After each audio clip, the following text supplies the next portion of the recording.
Proseguiamo il nostro viaggio verso il TEF, ormai siamo addirittura d'arrivo, domani e dopodomani questo forum sulla transizione ecologica ed energetica proprio qui a Taranto. Si confronteranno istituzioni, imprese, università su questo tema in diverse tavole rotonde per appunto 2 giorni, tutto alla Camera di Commercio. E noi questa mattina abbiamo nostro ospite Mirko Bottolo, Business and Commercial Development Manager di iBlu Gruppo Iren. Buongiorno, ben trovato. Buongiorno a tutti e grazie per l'invito.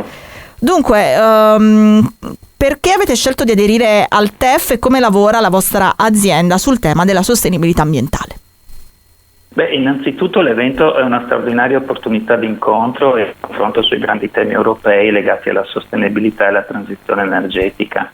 Certo. A questo evento parteciperanno imprese e istituzioni di altissimo livello e rappresenta un'occasione per favorire lo scambio di idee, di progettualità che potrebbero anche concretizzarsi in iniziative per il territorio. Per noi la Puglia rappresenta una delle aree più interessanti e vivaci per lo sviluppo di progetti legati alla sostenibilità. Abbiamo già attivato importanti investimenti in regione e altre iniziative sono previste nei prossimi mesi. La città di Taranto rappresenta un territorio dotato di potenzialità enormi e straordinarie, di competenze e di infrastrutture, e quindi questa è un'occasione per noi importantissima. Venendo al secondo tema, Iren è una grande multi-utility a livello nazionale e quindi opera quotidianamente nell'erogazione di servizi alle collettività, ed è proprio il legame con i territori l'elemento chiave caratterizzante. L'intero sistema di governance è orientato appunto alla sostenibilità ed è basato su criteri ESG, sulle partnership con enti di ricerca e università che avremo proprio il piacere di incontrare al TEF. Vi fornisco alcuni dati concreti. Sì. Il 74% dell'energia prodotta viene prodotta da fonti rinnovabili. Trattiamo circa 4 milioni di tonnellate di rifiuti all'anno in 80 impianti dislocati nei territori. E abbiamo un piano industriale che prevede al 2030 investimenti per oltre 10 miliardi di euro. L'80% di questi sarà proprio allocato in progetti di sostenibilità. Le direttrici sono lo sviluppo dell'economia circolare, delle energie rinnovabili e la gestione efficiente delle risorse idriche, delle reti e delle aree urbane, che secondo noi sono temi strategici per il Paese. Sicuramente sì. Su cosa verterà il suo intervento?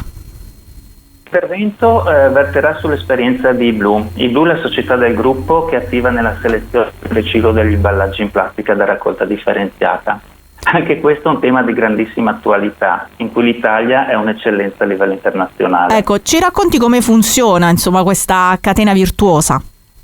La catena virtuosa innanzitutto nasce proprio dal territorio, dalle istituzioni e dagli enti territoriali che organizzano i sistemi di raccolta differenziata, e il contributo dei cittadini è fondamentale per raggiungere degli obiettivi.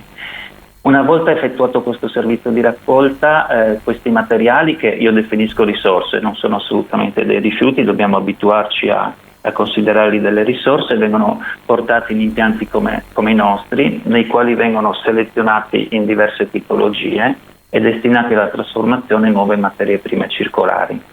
Materie prime che diventano risorse fondamentali nell'ambito della gestione industriale del Paese.